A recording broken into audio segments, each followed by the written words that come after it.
How Vladimir Putin survived 43 assassination attempts. The current president of Russia was never one to run from danger, but he certainly doesn't take his security lightly. As a result, Putin is now one of the most heavily guarded people on the planet. Even though attempts on Putin's life were never in short supply, and surviving this record number of 43 attempts, Putin can attest that being president of Russia is not the safest job at the moment. Assassination. It's no wonder Vladimir Putin's security detail and tactics are so good. After all, surviving an assassination attempt has become something of a biannual tradition for him. Fortunately for the president, none of these attempts came close to completing the job, but at least a few were done extremely professionally. He also became a target of the Russian mafia as soon as he assumed the presidency in 1999.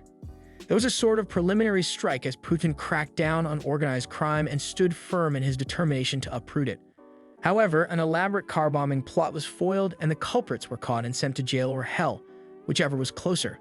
The same year, a group of militants planned to assassinate Putin during his visit to Uzbekistan. The plot was uncovered, leading to the arrest of the conspirators before any harm could be done. In 2000, Chechen rebels planned an assassination during Putin's visit to the Russian province. During a visit to Chechnya, a remote-controlled bomb was detonated near Putin's motorcade. The president survived the attack, but several of his security personnel were injured. In 2002, a plot involving poison jam was uncovered when Putin was scheduled to have breakfast at a hotel in Yalta. The discovery allowed for swift intervention and the prevention of a poisoning attempt. The same year, during a parade in Moscow's Red Square, snipers were positioned with a plan to target Putin. However, the SSO caught wind of the situation and swiftly prevented the execution of the plan. The year 2002 was not the best for the Russian president, as he managed to survive yet another assassination attempt, this time in Azerbaijan. An Iraqi man with ties to the Chechen rebel forces had planned the attack, but Abraham stopped him. He was later sentenced to 10 years in prison. Later that year, another man attempted to kill Putin by explosion. He had planned to drive along the highway next to the Kremlin and detonate a 40-kilogram explosive. Putin was the target of an assassination plot once again in 2003, this time on British soil. British anti-terror police arrested two men who were planning to kill Putin while he was in London. It appears that the Russian secret services learned about the plot and tipped off their British counterparts. It appears Putin is either immortal or his food tasters were up to the task at hand. A year later, Russian security services uncovered a conspiracy to poison Putin's food while he was visiting a foreign country. The specifics of the incident, including its location, were not made public. In 2012, Ukrainian authorities detained a group of people plotting to assassinate Vladimir Putin during his visit to the country. The details of the plot and how it was going to be carried out were kept a secret until shortly after the Maidan began, so I'll leave the rest to conspiracy theorists. From a distance, it might appear as though Vladimir Putin always carries a four-leaf clover. However, the president's resistance to assassination attempts is not due to luck. When it comes to security forces, the Federal Protective Service is without a doubt the best in the world. It is the painstaking work of the FSO and everyone involved with Putin's safety.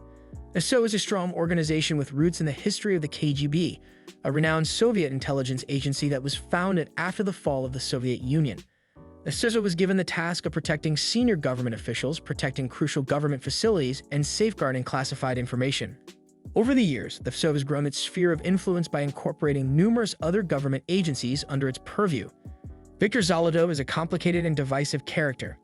Interestingly, Molotov has almost no assets in the Western world, which is fortunate for him, as in 2019 he was sanctioned due to numerous horrifying human rights violations. While the assets of its leader are somewhat known, so keeps his budget and spending secret. The poor fellow has to survive on only $40 million, which is a travesty considering how often he has to work to protect the president. Putin's Secret Service. Putin's army serving as a KGB agent. Putin is aware that most attempts to assassinate him originate from within, therefore he sensibly avoids putting all of his eggs in one basket. This rule applies to the FSOE to the SFOE as a countermeasure to the growing power of the organization. Vladimir Putin can count on one incredibly powerful force, the National Guard, which he founded in 2016, and now has more than 340,000 members who all report directly to him. However, maintaining and running Putin's private army incurs significant costs for Russian taxpayers. According to current estimates, this large force requires an annual maintenance budget of over 200 billion rubles, or about $2.7 billion US. A minor price to pay to avoid any rumors of a military takeover, this fearsome force is tasked with seeming intimidating and dissuading any high official, military or otherwise, from believing they can gain the upper hand with some soldiers behind their backs. They are not, however, entrusted with stopping assassination attempts or saving the president's life. The Evgeny Prigozhin, the leader of the fearsome Wagner PMC, is aware that if he opposes Putin, he will fail and lose everything. The President's Security Service is the organization that genuinely avoids gunfire and blends in with the people to protect the president. Bodyguards for Putin. The president of Spezopaznosti, whose I probably butchered is pronounced as Specialist Division of the FSO, is in charge of protecting the president's life with 4 unique specialties units, and strengthened by around 2,500 more people will be working for BP. They act as the private security assigned to maintaining the well-being and safety of this complex situation, with the Russian president approaches display how far which Vladimir Putin makes an effort to maintain his position of authority stability in the nation. So it comes as no surprise that all 43 attempts at his assassination failed. Putin's innermost layer, his bodyguards, provide defense. The capacity to handle harsh temperatures and exceptional stamina are requirements for SBP members. Shivering or sweating are regarded as undesirable displays of weakness, since President Putin detests showing any hint of vulnerability. Furthermore, these bodyguards with the musketeers must meet demanding physical standards. They must weigh between 75 and 90 kilos, be between the ages of 19 and 35, be between 5.7 and 6.2 feet tall, and have a noticeably fit and muscular body. Being one of Putin's trusted guards by the president's side also requires fluency in at least 5 foreign languages and a solid grasp of politics. The musketeers have a commanding appearance while carrying distinctive black leather briefcases, yet these appear to be ordinary briefcases because they are cutting-edge bulletproof shields that can survive various calibers of bullets. However, protection is not the only area of expertise for the musketeers.